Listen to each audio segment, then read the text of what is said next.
Vamos continuar, então, o nosso conteúdo, que é a Carta aos Hebreus. Já vimos que Hebreus é uma carta, mas não é uma epístola. E já explicamos as razões na aula anterior de Hebreus 2. Se você não assistiu, quero recomendar que assista. Só para recapitular, Hebreus é uma carta, porque é um texto enviado para uma comunidade de cristãos, hebreus, judeus, que agora estavam convertidos, que tinham recebido, aceitado e crido em Jesus como Senhor e Salvador da vida deles. Porém, no primeiro século, muita perseguição havia por conta da conversão a Cristo. Perseguição dos romanos na perspectiva política, porque Senhor só podia ter o César. Perseguição dos gregos na perspectiva da filosofia, porque a proposta do Evangelho de Jesus choca em alguns pontos a filosofia grega, e havia aí então uma perseguição ideológica, e havia uma perseguição religiosa. Os judeus, assim como Paulo, que queria matar cristãos, e quando estava a caminho, foi alcançado pela graça e recebeu Jesus como Senhor da sua vida. Então, queridos, a perseguição é o principal motivo e contexto aqui dessa carta. E por que que ela não é uma epístola? Porque ela não tem características de texto epistolar. Carta é qualquer texto enviado de um lugar para o outro, como mensagem. Agora, epístola é um tipo de texto. É o texto que começa com uma saudação do remetente da carta, que geralmente se identifica, desenvolve o assunto e conclui com uma despedida, geralmente desejando bênçãos e bens para o destinatário. Portanto, Hebreus não tem essas características. O texto de Hebreus é mais uma homilia, é mais um sermão do que uma epístola. Aqui o autor está pregando uma mensagem. E a mensagem que ele está pregando é: Cristo é superior a tudo e a todos. Mas como a carta é aos Hebreus, então ele usa todos os elementos do judaísmo, todos os elementos da religião judaica, para mostrar ponto a ponto que Cristo é superior. Portanto, eles estavam sendo tentados a voltar às velhas práticas do judaísmo, por causa da perseguição. E o autor, o tempo inteiro, vai mostrando a eles o principal motivo de não ser necessário voltar àquelas práticas, porque Cristo é suficiente e supremo, Ele está acima de todas aquelas coisas. Tudo aquilo foi bom para apontar para Cristo. Agora que temos Cristo, podemos ficar somente com Ele. E é isso que queria dizer os reformadores, quando em um dos seus pilares declaravam solus Christus, quer dizer, somente Cristo, só Ele é o que precisamos para ser salvos, para se aproximar de Deus e para fazer a vontade de Deus. Basta olhar para Cristo, imitar a Cristo, seguir a Cristo e está tudo resolvido. E isso é Hebreus em síntese. No capítulo passado nós vimos que Cristo é superior principalmente ao sacerdócio judaico.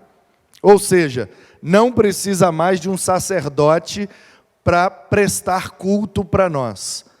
Cristo é o nosso sumo sacerdote e todos nós somos sacerdotes, portanto temos agora livre acesso para prestarmos culto a Deus só entre nós e Deus. Não precisa mais de intermediários. Cristo é o único intermediário que precisamos. E agora no capítulo 3, ele passa a focar a pessoa e a obra e a importância de Moisés, que é muito importante para o judeu, mas o escritor vai mostrar que, ainda que Moisés seja muito importante, Jesus é superior. Diz assim Hebreus 3, a partir do 1º versículo: por isso, santos irmãos, e a palavra santos aqui tem um sentido de separados, não é o sentido de moralmente perfeito, porque ainda crentes, continuamos pecadores, mas num processo de santificação. Então, por isso, os escritores do Novo Testamento sentem liberdade de já chamarem os crentes de santos. Vocês que são participantes da vocação celestial, ou seja, receberam um chamado do céu para a salvação, considerem atentamente o apóstolo e sumo sacerdote da nossa confissão, que é Jesus. Ou seja, a igreja teve os seus apóstolos, eles são importantes, mas acima deles está Jesus. O judaísmo tem os seus sacerdotes, eles são importantes? São, mas acima deles está Jesus, o qual é fiel àquele que o constituiu, como também Moisés foi fiel em toda a casa de Deus. No entanto, assim como aquele que edifica uma casa tem maior honra do que a casa em si, também Jesus tem sido considerado digno de maior glória do que Moisés. E aí o judeu, o hebreu, conhece muito bem a história de Moisés e sabe que quando Moisés descia do monte, a sua face resplandecia a glória de Deus. Olha como Moisés era muito servo, crente, fiel, íntegro e íntimo de Deus. O escritor não está desfazendo de Moisés, ele está dizendo: assim como Moisés tem todas essas qualidades, olhamos para Cristo e vemos que Cristo está ainda acima de Moisés, porque Moisés cometeu erro e Jesus não pecou em coisa alguma. Pois toda casa é edificada por alguém, mas aquele que edificou todas as coisas é Deus. E Moisés foi fiel em toda a casa de Deus, como servo, para testemunho das coisas que haviam de ser anunciadas. Cristo, porém, como filho, é fiel em sua casa. Esta casa somos nós, se guardarmos firme a ousadia e a exultação da esperança. O escritor está dizendo: não estou desfazendo de Moisés, ele foi muito bom, excelente, mas ele não pode habitar em nós. Jesus foi muito bom e excelente, mas ele, pelo seu Espírito, habita em nós, nos fez casa de Deus. Olha aqui o que o autor está dizendo. Moisés foi fiel na casa de Deus, lá naquele tabernáculo, lá naquele deserto. Jesus foi fiel na sua própria casa, porque ele é o Filho de Deus, e além disso ele nos fez casa de Deus. Moisés não teve esse poder, mas Jesus tem esse poder, acima de Moisés, de nos fazer habitação do seu Espírito. Por isso, aí agora ele dá alguns alertas e algumas exortações. A partir dessa compreensão, a gente não pode mais viver do mesmo jeito. E aí ele orienta. Como diz o Espírito Santo: hoje, se ouvirem a sua voz, não endureçam o coração, como foi na rebelião no dia da tentação no deserto, onde os pais de vocês me tentaram, pondo-me à prova, e viram as minhas obras durante 40 anos. Por isso me indignei contra essa geração e disse: o coração deles sempre se afasta de mim, eles não conheceram os meus caminhos. Assim jurei na minha ira: não entrarão no meu descanso. Isso está lá no Salmo 95, que começa com uma exaltação a Jesus. O Salmo 95 começa: vinde, celebremos a rocha da nossa salvação. Quem é a rocha? Quem é a pedra? A Bíblia diz, o Novo Testamento diz, e principalmente o Pedro, que tem gente que acha que o Pedro é a pedra, mas o próprio Pedro, na sua carta, diz: Jesus é a pedra de esquina, a pedra angular, a pedra que os construtores hebreus rejeitaram, mas nós fizemos base, fundamento, porque toda a igreja está edificada nele, em cima dessa pedra, em cima dessa rocha. Por isso que pode bater qualquer vento e dar qualquer tempestade, firmados na rocha, nós vamos conseguir prevalecer. E o escritor está dizendo: vocês estão sendo perseguidos, vocês estão sendo tentados a voltar às velhas práticas, abandonar a fé em Jesus, mas eu estou dizendo para vocês: fiquem firmes nessa pedra, fiquem firmes nessa rocha. Não sejam como aquela geração no deserto, que foram incrédulos, mas sejam crentes, confiando que, do mesmo jeito que aquela geração tinha Moisés como referência, hoje nós temos Jesus como referência, e Ele é suficiente para nos manter firmes nele mesmo, que é a rocha da nossa salvação. Aleluia! Versículo 12. Tenham cuidado, irmãos, para que nenhum de vocês tenha um coração mau e descrente, que se afaste do Deus vivo.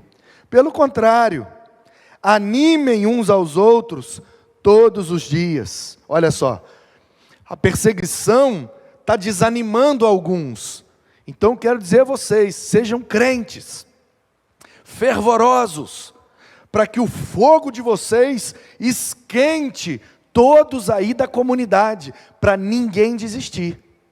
É importante todos estarem juntos, durante o tempo que se chama hoje, a fim de que nenhum de vocês seja endurecido pelo engano do coração, do pecado, porque temos nos tornado participantes de Cristo, se de fato guardamos firme até o fim a confiança que desde o princípio tivemos.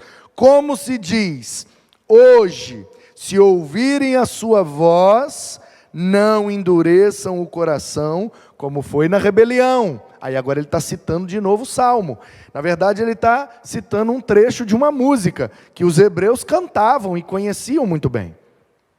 E quem foram, 16, os que ouviram e mesmo assim se rebelaram? Não foram todos os que saíram do Egito por meio de Moisés?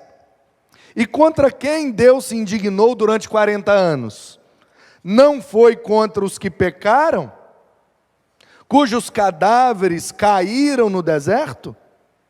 E a quem jurou que não entrariam no seu descanso, senão os que foram desobedientes? Assim, vemos que não puderam entrar por causa da incredulidade. Aí aqui, o escritor, de maneira muito sábia, inspirado por Deus, ele vai olhar para aquela geração do deserto, liderados por Moisés, que os hebreus conheciam muito bem, e vai dizer: eles tinham um excelente líder, e foram infiéis, incrédulos, e por isso perderam a promessa. E nós temos hoje Jesus como líder. Que não sejamos como aquela geração, que não conseguiu crer e seguir Moisés. Que possamos ser crentes e seguidores de Cristo. Porque o que Moisés não podia fazer, Cristo pode fazer, que é fazer-nos habitação do seu Espírito e nos dar a direção correta para alcançarmos a nossa promessa. Porque aquele povo ia para a terra prometida lá no Oriente Médio, e nós estamos indo para a terra prometida, que está nos céus, na eternidade, diante do nosso Deus, onde viveremos eternamente. Essa é a nossa promessa. E o que Moisés não pôde garantir para aquele povo, Jesus pode garantir para nós. É só crer e permanecer fiel, apesar das perseguições, apesar das tentações, apesar de qualquer coisa que tenta nos atrapalhar, vamos seguir firmes e fiéis, porque a promessa está guardada nos céus para nós. Amém? Então esse é Hebreus capítulo 3, e são lições preciosas. Que Deus abençoe sua vida. Se você gostou dessa aula, compartilhe para abençoar mais pessoas. Deus te abençoe em nome de Jesus.